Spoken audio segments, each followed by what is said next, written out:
Welcome everyone to Cards I Overperform with. Unlike the first two editions, we will not be looking at games and see gameplay, but I will just talk about six different cards that I do overperform with according to the stats from Marcus, who provided me some nice little graphs and some information about them where you can see how I do with the cards over my games and how likely it is that I would achieve that if I was just as good as expected from me. And the cards we're going to look at is Governor, Ranger, Temple, Crop Rotation, Chapel, and Farmer's Market. So let's start with Governor. I think it's no surprise that Governor is a very, very strong card, and you will always want at least four of them, is usually the amount that I always want to have. It's not that important to get more than that necessarily, but you take them if you get them. So, what do you have to consider when playing a kingdom with Governor? Well, as mentioned, first of all, you want to make sure you get them. Second of all, you want to make sure you don't get them too early because a lot of players tend to just get it very early. And if you look at it, none of the three options are really good early game. So you have plus three cards give your opponent a draw, which is not as good as a laboratory as you might think. Like you might think, okay, I draw three, they draw one, it's basically a lab. But it's not, because the problem often is early game with Governor that you don't really do what you want to do with your turn more by drawing three than drawing two cards. What I mean by that is, for example, you just want to buy another Governor. Then drawing three cards is probably not gonna just get you to five, or it's gonna get you to like something like seven or eight or something like that, and you're not gonna be able to use all that excess money unless you have something like a treasure or some other way of benefiting from the cards. So, although it's by far the best option early game, it's not even good enough most of the time to get this early.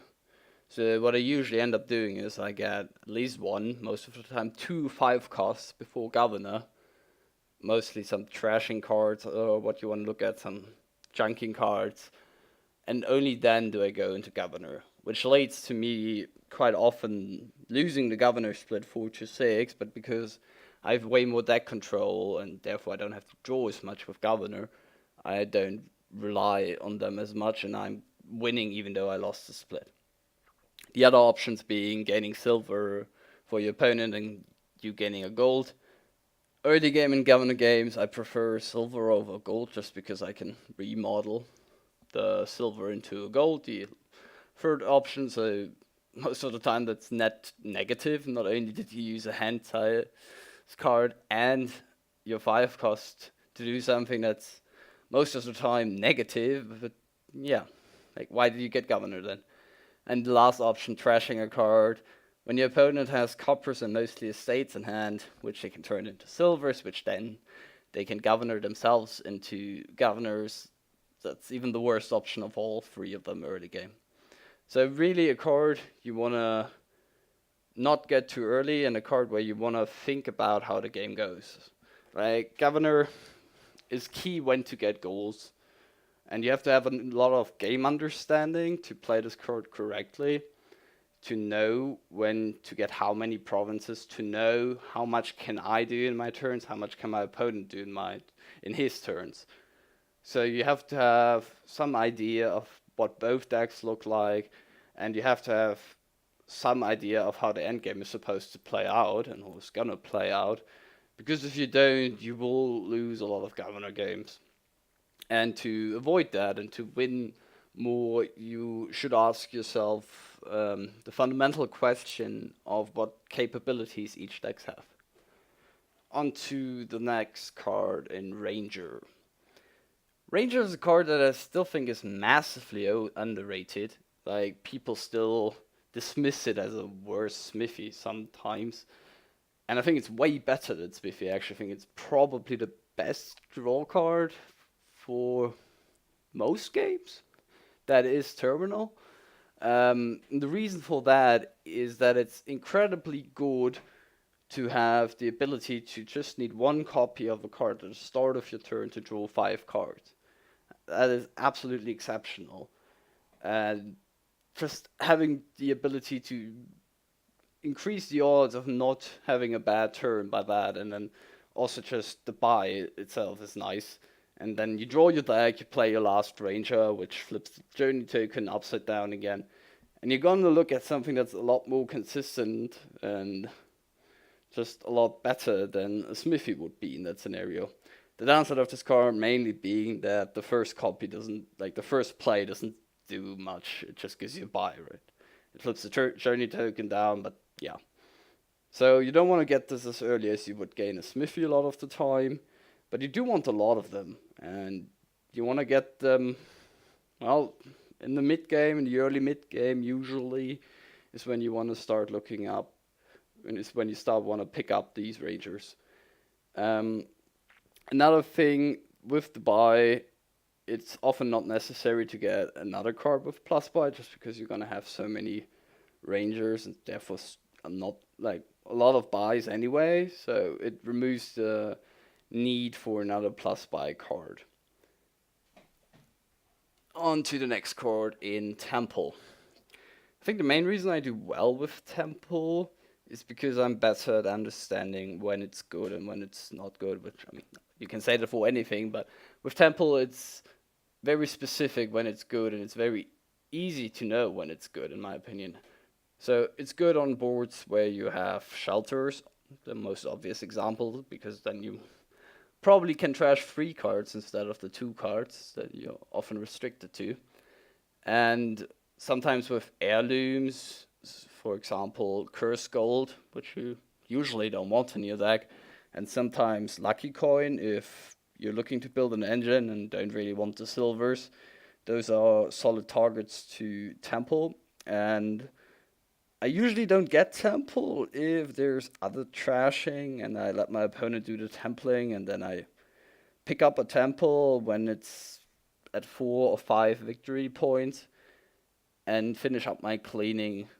So in Temple games, trashers that aren't necessarily enough on their own, so trashers that don't trash as much but also don't hurt your economy as much. For example, something like Spice Merchant, the obvious other example. I will always get them first if available, and then later pick up the Temple to finish some trashing and mostly to get the victory points that my opponent accumulated on it. Then, if none of those cases are true, if there are no shelters, if there are no heirlooms, and if there's other trashing, you don't want to get Temple. Of course, if it's the only trashing, you will usually just have to get one. And, well, then there isn't too much to say other than the Temple dancing, where you want to consider when greening, do I want to buy a green card or do I want to buy Temple? And if you have the choice between Province and Temple, for example, as a general rule of thumb, I would say if it's at 4 VP and you're about to buy your first Province, I'd rather buy the Temple, otherwise I buy the Province. On to the next card, which I actually rated way too low when it came out in Renaissance, Crop Rotation. And my perception of it, and the perception of Steph mostly as well, has changed quite significantly since its release. At the start of Renaissance, when it first came out, people often dismissed this card and thought it's bad, myself included. And by now, I'm at a point where I will, a lot of the time, just don't trash the states, and where I just get crop rotation, and I play with the aim of crop rotation, where I forgo an early game trasher because I want to get crop rotation.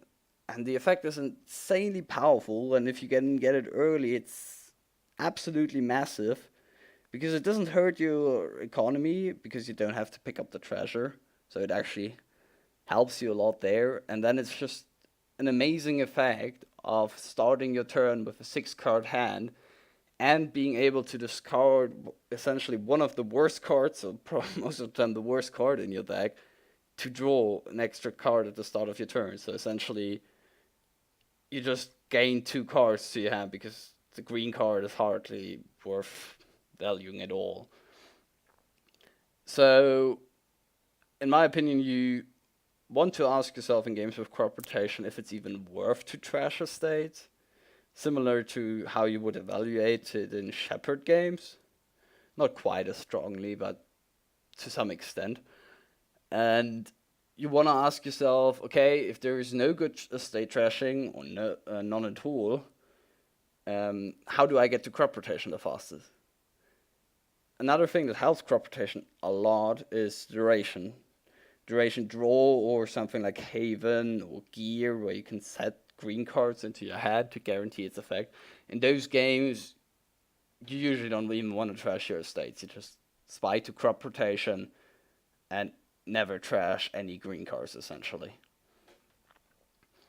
On to Chapel, one of the oldest cards, and, well, one of the most known cards in the base set. And with Chapel, why do I overperform with Chapel? I think I overperform with Chapel because I'm good at having a game plan and seeing a few turns into the future. And with Chapel, you really always want to ask yourself, how do my next 2 or 3 turns early game look like?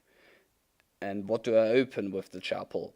For example, the saddest case of Silver Chapel is quite bad, but I mean, Silver is a good card in Chapel games because it builds up your economy early game. But if you have a chance of doing something else, then that's usually better than Silver.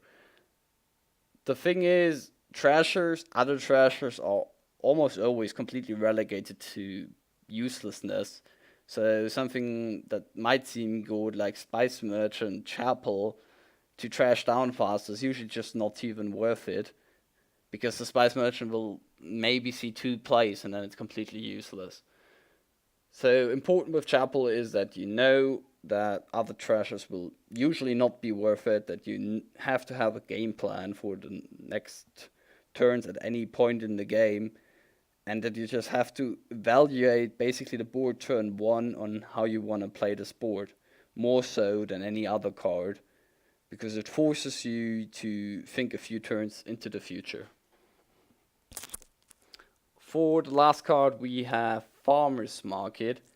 And the reason I do well with Farmer's Market, in my opinion, is simply the fact I don't get it early. Like, I see Farmer's Market opens and I never understand them. You open the terminal copper that gives a buy. Great. Farmer's Market is one of the worst opens, and it's one of the worst cards to get early, just because the early plays are so bad. And you usually just want to get it when it's either the only buy card, or you can actually play a lot of them, or you have some benefit from your payload being non-treasures and there's no other good payload. It's not really a good source of alt VP. I mean, you get 0.8 victory points on average if you are the only one with Farmer's Market, so that's usually not even good. And I mean, there's certainly games where Farmer's Market is good, and those are not too rare. But the most important thing, in my opinion, is to just not get it until you need the buy. Or if you are playing the engine and your opponent is playing money, then it's actually a decent, and therefore not contesting the Farmer's Markets, then it's actually pretty good. Another important thing to mention with Farmer's Market is you have to know how many Farmer's Markets does my opponent have. And you see games where one player always plays the first cop, like after the VP, the money resets. So they play the 1 for 1 money, then the one play the 1 for 2 money, and the other guy plays the 1 for 3 money, 4 money, and the 4 victory points. Obviously that guy is gonna win because he gets way more out of these Farmers Markets. So it's often correct to just not play them at all, to make your opponent play the ones that are worth the least and give you the ones that are worth the most. Also, another thing is, early game, you don't want to trash Farmer's Market for 4 victory points. That's not a good deal. So, if you can forego just, if you don't need to buy, I will often end up just not playing my Farmer's Market if it's very early, because I'd rather have a Farmer's Market in my deck than 4 victory points. And that concludes my review of these 6 cards, and I hope you guys enjoyed.